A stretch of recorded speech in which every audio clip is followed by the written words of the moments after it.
Madame, Monsieur, bonjour, bienvenue en ce lundi 5 novembre 2012 dans cette édition spéciale avec notre invitée de la semaine, aujourd'hui Madame la Ministre, Madame Sihem Badi, Ministre de la Femme et de la Famille. Et comme chaque lundi, nous allons rebondir sur l'actualité de la semaine dernière. Pour commencer, Madame la Ministre, bienvenue et merci d'avoir accepté notre invitation. Merci à vous, merci pour l'invitation. Je vous en prie. Alors, où en est l'affaire de Monsieur Bahri Jlassi qui, rappelons aux téléspectateurs, est le président du Parti de l'Ouverture et de la Fierté, qui a donc tenu des propos tout de même alarmants et inquiétants, si c'est le moins qu'on puisse dire. Écoutez, on a alerté le Premier ministère, comme toute association ou parti politique leur sort, que ce soit point de vue autorisation ou que ce soit point de vue retirer le visa pour un parti, tout cela est du sort du Premier ministère. Nous, on avait donc averti le Premier ministère en leur demandant, donc, quand on attribue une autorisation à un parti, est-ce qu'on continue quand même à le lui accorder quand il s'agit des agissements pareil. Et bien sûr, les délégués de l'enfance n'ont pas manqué à leur appeler à l'ordre sur le plan juridique en dénonçant tout agissement qui porte atteinte à leur sécurité, leur liberté, leur dignité, leurs droits. Et on considère qu'il s'agit là de mise en cause et en question des droits de l'enfant et des droits de la femme. Donc on a fait ce qui est de droit, dénoncement, avertissement. On dénonce aussi les médias qui peuvent lui donner aussi la parole parce que plus il parle, plus il y aura des gens qui, qu'on le veuille ou pas, vont être interactifs à ses propos. On veut qu'ensemble, citoyens, gouvernement, médias, on fasse un barrage contre ce type d'agissement, de propos et de projets de société que certains essayent par différentes formes et moyens de le faire passer en Tunisie, chose qu'on n'accepte pas. Est-ce qu'il y a un procès quand même ?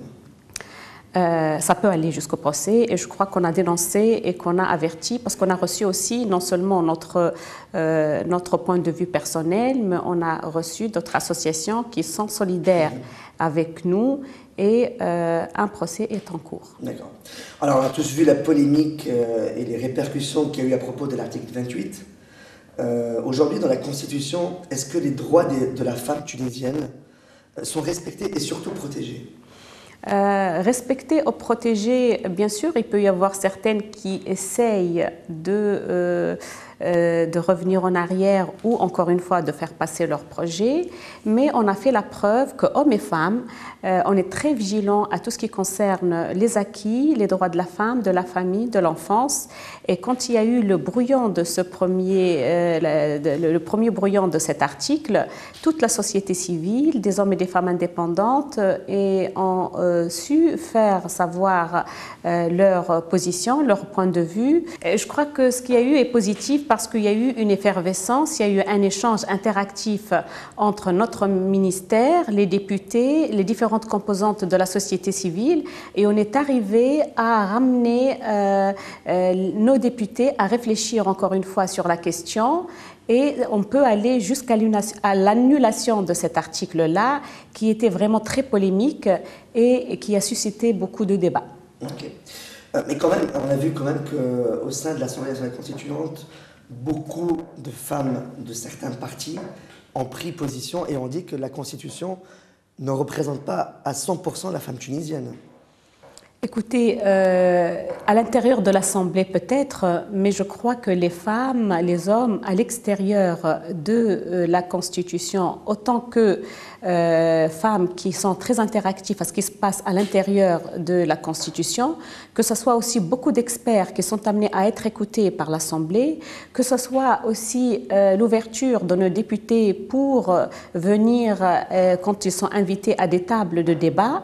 Je crois que toute cette action-là et les différentes autres actions qui ont lieu tout au long de ces débats à l'intérieur de l'Assemblée ne peuvent que tôt ou tard porter leurs fruits en ayant quand même un impact et une influence sur ce qui se passe et ce qui se rédige à l'intérieur de la Constitution. D'accord, très bien. Alors, on a vu les événements de Douar Hichel dans le gouvernorat de la Manouba qui ont fait donc la une de plusieurs médias la semaine dernière et sûrement encore cette semaine. Beaucoup de violence, quand même 2 morts, un cadre des forces de sécurité dans le coma. Quelle est votre position? Quel est votre point de vue par rapport à ces événements? Bien sûr, je dénonce fortement ce qui se passe. D'abord, on dénonce toujours la violence, quelle que soit la source de la violence. Et aujourd'hui, j'estime que aussi les agents de sécurité, les policiers, s'ils ne sont pas eux-mêmes protégés et que s'ils ne peuvent pas exercer leur rôle en toute sérénité, en toute protection, ça pourra porter préjudice et atteinte aussi à la sécurité à l'intérieur du pays, premièrement. Deuxièmement, ces citoyens qui n'ont que le seul moyen de faire entendre leur voix, la violence, je pense qu'il faut être très ferme, il faut donner des bonnes leçons, il ne faut pas du tout donc laisser les choses s'aggraver, il faut appliquer la loi d'une manière claire, sévère, et il ne faut pas du tout de laxisme dans ce sujet-là, parce que si ces citoyens-là, que je pense la plupart sont des anciens délinquants. Hein. Ce n'est pas parce qu'aujourd'hui ils ont laissé pousser leur barbe ou ils ont mis le vêtement entre guillemets religieux qu'on peut leur faire confiance. On voit bien leur agissement, leur type d'action, ce n'est que de type de crime et de l'ordre de crime.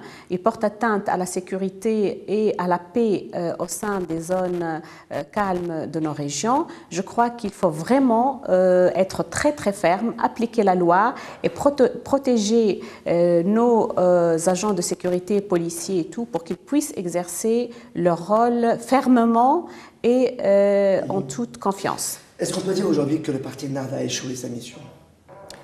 Avec toutes les violences qu'on a vues, avec un an à diriger ce gouvernement, la Troïka ou le parti Ennahda qui fait partie de la Troïka et qui a réuni la Troïka, est-ce qu'on peut dire qu'elle a échoué? Échouer, je crois qu'on est là très très sévère en tout ce qui est terme de jugement. Je pense qu'on est dans une phase de transition et si on revoit l'histoire de plusieurs pays qui ont vécu la même chose post-révolutionnaire, c'est très très difficile d'arriver à une paix sociale, à instaurer de nouveau des organismes, des structures, un État digne de ce nom après un État post-révolutionnaire. Je crois que nous, on l'a fait avec les moindres dégâts. Si on compare par rapport à d'autres pays, je peux dire qu'on s'en sort pas mal. On rappelle quand même que vous faites partie du parti et du CPR. Tout à fait. Je suis membre du bureau politique de CPR. Mais je dis qu'il faut être un peu patient, il faut être ferme, il faut appliquer la loi. Mais cet état de désordre qu'on voit aujourd'hui est un passage obligatoire vers plus d'ordre, vers plus de sécurité. N'est-ce pas l'échec du ministère de l'Intérieur, peut-être? Je ne pense pas que c'est seulement... Je pense qu'il ne prend pas les bonnes décisions, peut-être, non? Je ne pense pas que c'est seulement l'échec du ministère de l'Intérieur. Je pense qu'il y a plusieurs facteurs qui sont en jeu. Rappelons qu'on est dans une phase où le peuple demande aussi que justice soit faite. Il y a beaucoup de dossiers qui doivent être ouverts, qui ne sont pas encore ouverts. Il y a des gens qui n'ont pas envie... il y a des gens qui n'ont pas envie qu'on réussisse ce processus-là de transition. Il y a des gens qui ont peur d'être un jour appelés à rendre compte aux citoyens tunisiens.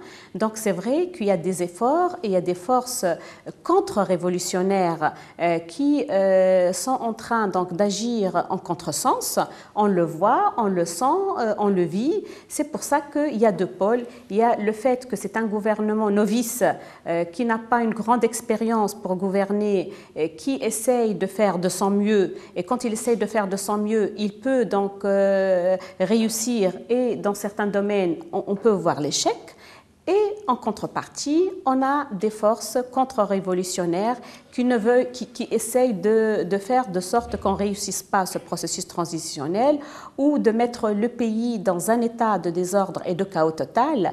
Entre ces deux forces-là, une force qui essaye de réussir et d'arriver, une force qui essaye de contrecarrer la réussite et le succès, je crois que c'est le citoyen qui en souffre aujourd'hui, c'est le citoyen qui est perdu, c'est le citoyen qui veut vraiment voir enfin le bout de tunnel. Alors, il y en a qui disent que l'idée est derrière tout ça, par rapport aux événements de Douarhish, qu'ils ont donné de l'alcool à la population là-bas. Qu'est-ce que vous en pensez de ça, de ces accusations? Je pense que s'il y a preuve, il y a la justice. Moi, je ne peux pas accuser si je n'ai pas des preuves. S'ils ont des preuves, je veux bien les voir. On veut bien les traduire en justice s'ils sont derrière vraiment ces événements-là. Mais je ne pense pas seulement, peut-être que oui, mais même je pense qu'il y a tout un état d'esprit qui n'est pas encore prêt de passer le cap. Il y a toute une mentalité qui n'a pas changé. C'est pas parce qu'on a fait une révolution politique et qu'on a changé quelques décideurs qu'on puisse dire aujourd'hui que la Tunisie a changé.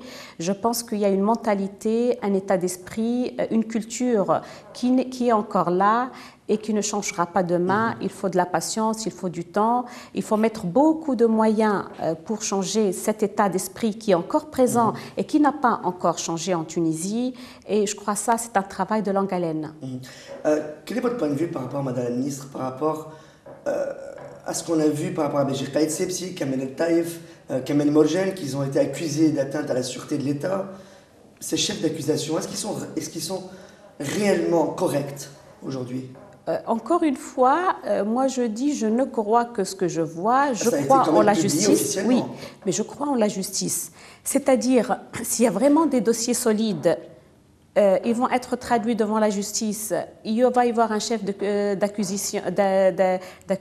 On va voir donc de quoi il s'agit. Si il n'y a pas vraiment de quoi les culpabiliser et qu'il n'y a pas vraiment un dossier solide, ces gens-là ont le droit de se défendre. Ils auront des avocats donc qui auront de comptes à rendre à la justice. Et s'il n'y a pas de raison qu'ils soient derrière les barreaux ou s'il n'y a pas de raison qu'ils soient traduits devant la justice, il n'y a aucune raison que ça continue. Justement, vous parlez de barreaux. Aujourd'hui, je pense que le peuple tunisien a le droit de savoir comment vont les prisonniers politiques, parce qu'on a entendu qu'ils étaient dans un pavillon de luxe, qu'ils vivaient en tant que VIP, qu'ils avaient accès à beaucoup de choses dans cette prison à Al-Mornagaya, alors que les autres prisonniers ne sont pas traités de la même manière. Je pense qu'il y a un retour à l'ordre quand même par rapport à ce point. Je pense que bien sûr, les prisonniers politiques ou pas politiques, je crois qu'il y a aujourd'hui dans ce qu'on veut réparer, restructurer en Tunisie, c'est l'état de nos prisons qui sont lamentables, que ce soit pour les VIP ou pas VIP. Mais est-ce qu'on a le droit de dire VIP et pas VIP? Non, parce qu'il s'agit de l'être humain et une des objectifs de la révolution, c'est la dignité. Je pense que le citoyen tunisien aujourd'hui, quelle que soit sa classe sociale, quelle que soit son origine, que ce soit origine géographique ou origine sociale, il a le droit d'être traité dignement, il a le droit donc à ce qu'on le protège, à ce qu'on préserve sa liberté, sa dignité, son droit de défense. On est tout à fait d'accord pour l'abolition de la torture, pour les droits de l'homme autant qu'homme grand H qu'être humain, quelle que soit la nature de la raison pour laquelle il est en prison et quelles que soient ses origines sociales et géographiques. Est-ce normal quand même, vous, madame, en tant que ministre, est-ce que vous trouvez ça normal que ces prisonniers politiques soient traités en VIP?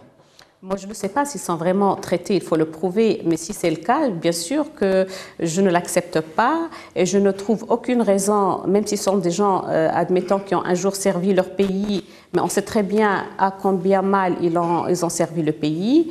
Ils ont été derrière beaucoup de catastrophes économiques, politiques, sociales, et je crois qu'au contraire, il faut qu'on soit encore plus sévère avec ces gens-là qui sont derrière le fait que la Tunisie est arrivée à ce qu'elle était avant la Révolution. Peut-être que ce traitement de faveur a été mis en place parce qu'ils détiennent quand même certains secrets d'État, de peur qu'ils parlent, qu'ils ne parlent.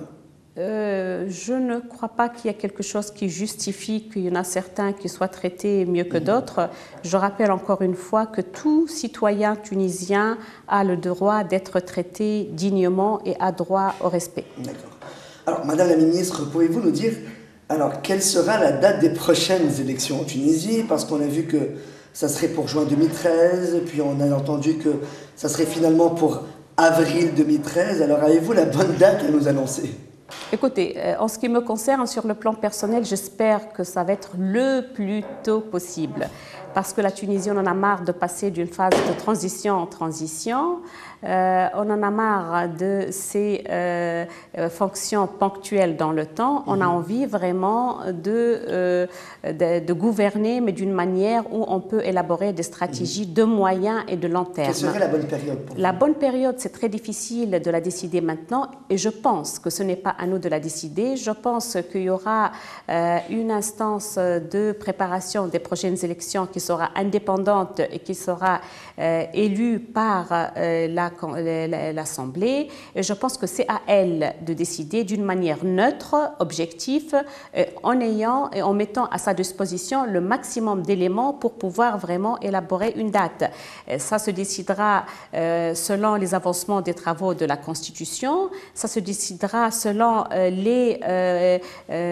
c'est-à-dire si c'est favorable ou pas par rapport à une période ou à une autre, l'été, le ramadan, les vacances, les fêtes, la rentrée scolaire. Je crois que vaut mieux laisser le soin de décider une date entre les mains d'une instance indépendante qui agira vraiment en ayant plusieurs éléments d'une manière tout à fait neutre, objective et loin de ces influences-là politiques ou de cette période d'effervescence préélectorale. Alors vous, en tant que membre au sein du parti du CPR, qui, rappelons quand même aux téléspectateurs, le président provisoire Mansour Marzouk en est le chef de ce parti. Qu'est-ce que vous préparez pour les prochaines élections? Pour les prochaines élections, je pense que c'est très important pour un parti comme le nôtre d'avoir toute sa place dans la société, parce que je crois qu'avoir cette bipolarité-là nuit énormément à la politique en Tunisie. C'est ce qu'il y avait avant. Avant, il y avait le régime, il y avait une opposition islamiste qui était donc sous l'impact d'un régime totalitaire. Aujourd'hui, on ne veut pas de nouveau se retrouver entre un Nahda qui gouverne et qui détient, qui monopolise un petit peu la vie politique, et entre les anciens qui essayent de revenir de nouveau à la scène politique après que les citoyens a dit son dernier mot en leur disant clair et net, dégage. Alors aujourd'hui, on veut qu'il y ait une force alternative qui n'est ni vraiment avec un projet clair idéologique et ni avec les anciens où le peuple vraiment n'en veut pas. C'est pour ça que je pense qu'on a toute notre place dans les prochaines élections, autant qu'alternative. Mais je pense aussi que pendant la phase qui va venir, il faut qu'on travaille pour plus d'influence, d'impact, de place dans le gouvernement, de place pour décider, pour avoir aussi un mot à dire dans le prochain gouvernement. Mais je pense que l'expérience de la Troïka a été assez mûrie pendant ces derniers mois et ça sera vraiment dommage de ne pas la consolider. Quand je dis consolider, c'est-à-dire la préserver et pourquoi pas ne pas s'adresser aussi à d'autres forces vives ou d'autres partis qui voudront bien prêter main forte à la construction de la prochaine Tunisie lors des prochaines élections. Oui, Madame la Ministre, vous savez très bien que la Troïka, elle a été sous l'influence de Nahda, qui a voulu renforcer justement ses bases solides dans ce gouvernement et qui a voulu que le CPR, qui est venu en deuxième sur les listes électorales, enfin, on a bien vu, les chiffres l'ont bien montré, ils sont arrivés deuxième, troisième, Takatol. Donc, n'est-ce pas une stratégie de Nahda justement de créer cette coalition, si on peut dire ça comme ça? Oui, mais je pense que c'est quand même un moindre mal. Parce que partout dans le monde, dans toutes les démocraties, le parti qui gagne les élections, il n'est pas du tout obligé de partager avec les autres. Hein. Moi, je vois mal la gauche qui a emporté les anciennes élections demande à la droite de venir gouverner avec elle et de leur attribuer quelques ministères ou de partager avec eux le pouvoir.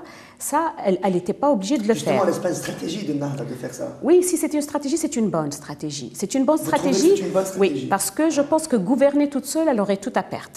D'abord, donc, elle perdra ses propres électeurs. Deuxièmement, donc, le fait de voir de nouveau sur la scène politique un seul gouvernement, de nouveau, qui détient tout le pouvoir, qui monopolise les actions politiques et le champ politique, je crois que le peuple tunisien, on en a eu marre de ce choix. Le peuple tunisien a aujourd'hui envie d'être gouverné par plusieurs tendances où chaque Tunisien peut se retrouver, peut se voir, peut se sentir représenté par ce gouvernement-là. C'est pour ça que le fait de gouverner ensemble les partis politiques qui ont quand même réussi, on n'est pas obligé de gouverner avec des partis qui ont obtenu des pourcentages très très faibles, parce que s'ils ont obtenu un pourcentage très très faible, ça veut dire qu'ils ne représentent pas réellement aussi la population tunisienne ou qu'ils n'ont pas été choisis par le peuple tunisien. Mais ceci étant dit, l'idée d'élargir, moi, je suis pour pour élargir un petit peu cette expérience-là. Et quand on dit élargir, ça peut être aussi avec d'autres partis politiques qui sont prêts à gouverner avec nous. Ça peut être aussi d'autres indépendants, des gens technocrates, des gens très influents, des gens qui vraiment peuvent apporter quelque chose de nouveau dans ce gouvernement. Ça peut être des gens très compétents. On a besoin aujourd'hui aussi des compétences, on a besoin de la confiance et on a besoin des gens sincères qui, de nouveau, ne vont pas piller le pays, ne vont pas trahir les citoyens qui les ont choisis. Et on a besoin de gouverner aujourd'hui autrement pour justement couper avec les anciennes méthodes de gouverner. On a vu aussi que dans l'actualité de la semaine dernière, le Qatar a versé 140 millions de dinars au chef du parti Nahda, Rachid Ghannouchi. Alors où est-ce qu'on en est Un parti financé par l'étranger. Avant, on disait que les fonds étrangers ne devaient pas être mis dans les partis. Aujourd'hui, on voit officiellement que le Qatar fait un don de 140 millions de dinars à Rachid Ghannouchi. Qu'est-ce qui se passe? Écoutez, il faut toujours avec prudence donc, quand on a des informations comme ça, parce que je sais très bien que le Qatar, comme beaucoup d'autres pays, est prêt de donner des prêts, et ce n'est pas les meilleurs taux. Hein. Les meilleurs taux de prêts qu'on a, ce n'est pas le meilleur pays qui nous a aidés, ce n'est pas du tout le Qatar. Hein. Mais il faut être très, très, Quel très est le pays vigilant. qui vous a aidé le plus alors? On a l'Allemagne qui nous a aidés en rendant nos dettes sous forme d'investissement. Les États-Unis a aidé donc aussi beaucoup. L'Algérie a contribué aussi à des types d'aides qui sont très intéressants. L'Union européenne et la Banque mondiale ont aussi contribué avec d'aides de plusieurs types.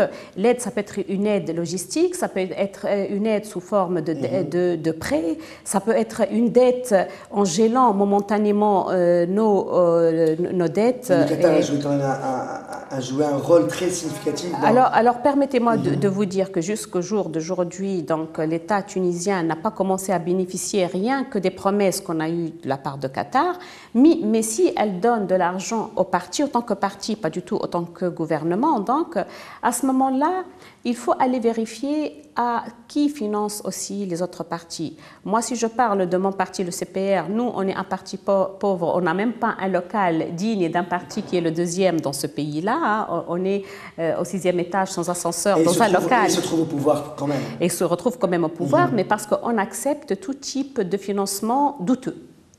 Et donc, quand on refuse, je veux dire, on refuse. Et quand on refuse d'être financé parce qu'on ne veut pas avoir des comptes à rendre à quiconque, quand on le refuse, on est condamné à rester pauvre et à travailler avec nos propres moyens.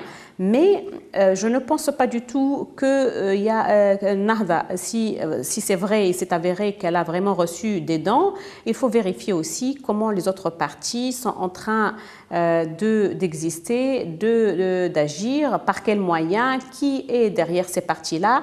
À ce moment-là, le débat reste ouvert pour ouvrir une enquête sur le mode de financement de tous les partis. Alors, avant-dernière question, est-ce que le peuple aujourd'hui a finalement confiance en cette troïka après un an de gouvernance?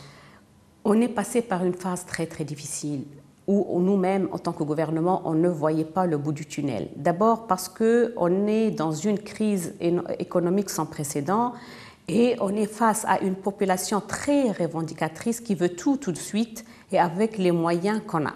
Même si on a toute la bonne volonté pour tout faire pour que les investissements commencent, vous savez, entre la date où on accepte un projet et entre la date où on commence à passer à la réalisation, il se passe du temps. Et on a beaucoup de projets qui peuvent aussi donc résoudre beaucoup de problèmes de la population tunisienne, mais beaucoup de projets sont en panne parce qu'on ne trouve pas des ouvriers, parce qu'on ne trouve pas des gens qui veulent travailler dans les bâtiments, parce qu'on ne trouve pas les main-d'œuvre non qualifiées, parce que la population tunisienne, maintenant, elle est devenue de plus en plus revendicatrices et sans aucune prise d'initiative, sans vraiment qu'on revalorise de nouveau la notion travail, sans que vraiment il s'est instauré en Tunisie un type de dépendance et de attente. J'attends qu'on me trouve du travail, j'attends qu'on me trouve de logement, j'attends qu'on améliore mes conditions de vie quotidienne sans vraiment qu'on sente qu'il y a une volonté de vraiment passer à l'acte, d'aider, de collaborer. On a des chantiers où on a besoin d'une centaine d'ouvriers, on n'atteint même pas 20. Pour avancer les travaux, pour commencer vraiment à réaliser le projet. Je pense que si on analyse, il n'y a pas que le fait que la Troïka a échoué, il y a un tas de problèmes qui s'accumulent depuis des années, qu'on est en train de résoudre un par un. Et je pense déjà on est en train d'avancer pas mal en ce qui concerne le budget 2012. Et je pense que d'ici déjà la fin de l'année, d'ici fin décembre, début janvier, beaucoup de choses vont s'améliorer, beaucoup de projets vont commencer à donner leurs fruits. On arrivera à un taux déjà d'absorption de chômage dans la fonction publique qui va déjà rassurer beaucoup de monde.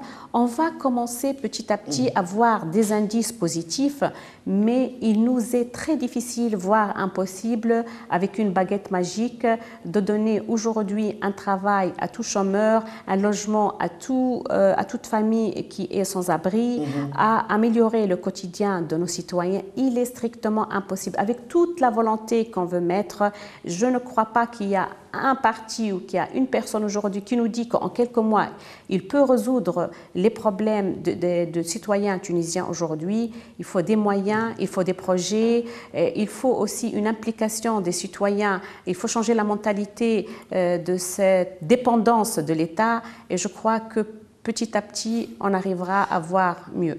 Donc on ne pourra pas faire appel à la fée Clochette. Ah? On ne pourra pas faire appel à la fée Clochette. Pour faire quoi? pour justement rendre réel tous ces... je veux bien. Je veux bien. Ou que le Père Noël, fin décembre, passe aussi faire un petit coucou à la Tunisie. Mais bon, mais c'est pas comme ça que les choses ne faut pas. Donc, rêver, c'est bien, mais il faut voir aussi la réalité des choses, voir dans quel état on a trouvé le pays, voir tous les besoins. Alors. Attendre, pas éternellement, mais le citoyen, il attend, mais en voyant qu'il y a des choses qui sont en train de réaliser. Il faut peut-être qu'on parle plus avec nos citoyens. Il faut qu'on communique plus. Il faut qu'on lui dise donc l'avancement des projets, les défis qu'il y a à soulever, les problèmes qu'on a résolus jusque-là. Mais je pense que avec une meilleure politique de communication, le citoyen comprendra mieux les enjeux et sera plus patient parce qu'il a compris. Alors on va terminer, Madame la Ministre, par le mariage coutumier ou le mariage orphi. Je précise tout de même que ce type de mariage, selon le code du statut personnel, est illégal, car aucun engagement entre le mari et la femme ne lie les deux couples. Et je vous cite dans une déclaration que vous avez donnée dans un journal électronique que c'est une pratique strictement interdite qui diminue de la valeur de la femme. Donc, Madame la Ministre, on a vu qu'au début, vous êtes, on peut dire que vous êtes déclarée en faveur du mariage orphi et qu'une semaine après, sur les ondes d'une radio privée, vous êtes revenue sur votre décision. Alors aujourd'hui, est-ce que ce type de mariage a augmenté ou au contraire, il a diminué? Y a-t-il des mesures pénales qui ont été prises ou c'est une pratique qui doit rester discrète?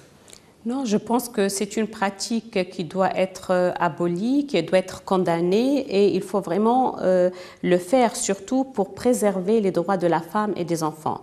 Parce qu'on rappelle que derrière ce mariage-là, s'il y a une séparation, il y a aucun droit à la femme, ni héritage, ni logement, ni en ce qui concerne donc les besoins des enfants. Il n'y a rien à prouver, ce n'est pas écrit et les droits des enfants et de la femme vont être perdus et non reconnus parce que c'est un mariage qui est illégal et qui n'est prescrit nulle part. Donc, si on le fait et si on montre de la fermeté à l'égard de ce type de mariage, c'est surtout pour préserver la famille, pour préserver les droits des enfants et de la femme. Est-ce qu'il y a une poussée? Une poussée, oui. Je pense que comme les conditions matérielles sont difficiles, il est très difficile maintenant donc, de trouver un logement, un travail, de se marier. Il y en a beaucoup qui ont recours à ce type de mariage. Mais c'est pas du concubinage, tout simplement? Bon, bah après, hein, donc, ça peut être un concubinage, ça peut être une forme illégale d'une union qui n'est ni juridiquement parlant, ni même au point de vue de la religion acceptée. C'est souvent fait alors que même la famille l'ignore. Non, parce que la manière dont il est fait maintenant, les parents peuvent même pas être au courant. Et le mariage hors fille accepté par la religion musulmane est un mariage qui doit être annoncé. Et là, c'est souvent un type de mariage donc secrètement fait et tout qui est tout à fait contre la religion musulmane même. Parce qu'il y en a qui se défendent et qui se cachent derrière la religion et ils ne savent pas que même la religion interdit ce type d'union dans la manière il était fait. Donc, il est clair que point de vue religion, point de vue code de statut personnel de la femme, point de vue des lois, il est condamnable. Donc, non seulement il est condamnable, mais il nuit à l'unité même de la famille et aux droits même de la femme et des enfants. Bien sûr, il faut qu'il y ait des politiques de sensibilisation des femmes pour ne pas tomber dans ce piège-là. Il faut, quand il y a un cas qui arrive jusqu'à nous, il faut bien sûr donc, encourager le fait à le condamner par la voie de la justice.